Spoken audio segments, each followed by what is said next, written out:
When it comes to fat loss, you need to be in a calorie deficit. Nobody's exempt from that rule, and there's no way around it. You need to be burning off more than you're taking in. So, oftentimes we talk about what's sustainable and what's not, and we promote certain approaches or levels of aggression within setting certain calorie deficits. So oftentimes it's recommended that the best calorie deficit for the average person across the population, again on average, would be about 500. And this isn't a bad recommendation, but there's maybe a couple more considerations we want to take into account first. Because when you look at this calorie deficit, the 500 calorie deficit recommendation, that 500 calorie deficit is going to be felt completely different person to person. Say for example, you work a desk job, you're not very active, you're in the beginning of your journey, and you've not reached the stage in which you are filling your time with loads of workouts and going on runs and all this sort of stuff. You may be just not burning that many calories. And if that's you, and you only burn 1,800 calories, that's a huge percentage to reduce that by 500 and then only eat 1,300. You might be too restricted, too hungry, and just have a very low chance of sustaining that process. Now, on the other hand, if you take someone who is working out every day, and let's say they're a marathon runner or something, and they run 75 miles a week, and they're in the gym, and they burn on average something crazy like 4,000 calories, then them eating 3,500, they're not going to even feel a difference. So obviously a 500 calorie deficit is very different person to person. We also probably want to think about their level of dedication, obviously as I've just referred to or referenced, and then also the length of time they're trying to diet. So say for example they're only dieting for 4 weeks and they're super committed, then obviously you can have a bigger calorie deficit.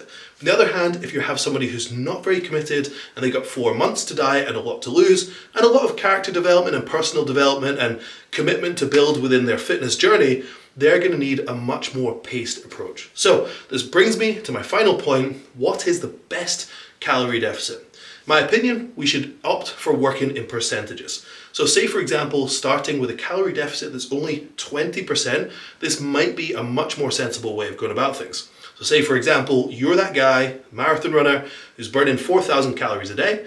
That puts you at a calorie deficit of 800, which means you're eating 3,200. Yes, this person will lose loads of weight and make really quick progress, but they earned it through their years of hard work and dedication building those habits. On the other hand, this is also a positive because if you take someone who's working a desk job, who isn't as active as they will be in the future, who's only burning 1,800, that's a very manageable 360 calorie deficit that might give them a higher chance at sustaining their diet. And let's say they're an individual who is going to diet for 4 months, then there's absolutely no harm in putting a 20% calorie deficit, or even less if you like, putting that in place in the beginning and then increasing once either you or who you're looking after recognizes that they could probably tolerate a slightly faster pace. That's absolutely okay to put something in place that's quite modest and quite sensible, for want of a different word, want of a better word, and then increasing over time. So let's think about percentages. I would typically recommend trying to start a little bit slower and ramping up if you need to. But if you're taking an individual who isn't dieting for long and is very dedicated, you can be much more aggressive. And that person is so committed to their process and enjoys it so much that even being restricted is fine, because the reward response they experience from seeing progress and just knowing they've been on plan far outweighs their resentment for restriction, which is very, very minimal because they've built those habits anyway. So that's it. I would recommend on average 20% or less, and then increasing it over time. Now, an honorable mention is for you, those of you in the gym who are trying to retain strength and trying to retain muscle mass and have the highest chance of doing so throughout fat loss cut. You will typically be better having a higher output and higher calories, even if your calorie deficit is the same. So I've got two examples. On one hand, you don't do much cardio, and you just do your normal workout routine, and you don't increase the amount of steps you're doing on a daily basis, so you don't try and burn too many more calories, you just restrict food.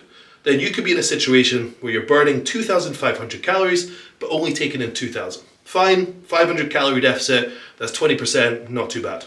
Now, if you're to take that same individual, get them to do some more steps, some more cardio, and get them to burn 3,200 calories, and you put them in the same 500 calorie deficit, which means they'd lose weight at the same rate, but they're eating 2,700, a very convincing amount of literature has now shown that that will put them at a far greater chance of retaining strength, building strength even, and retaining muscle mass. So that's an honorable mention as well. So when you're setting up your variables for your diet, take that into consideration. But the first thing that we always want to think about is who you are, your level of dedication, how much time you've got, and ultimately what's going to promote the highest chance of sustaining the process in order to actually make you confident that you're going to get to your end goals. And that's it. So that's it on the perfect calorie deficit. There's no straight answer, as always in fitness. But I hope this helps. I'll see you in the next one.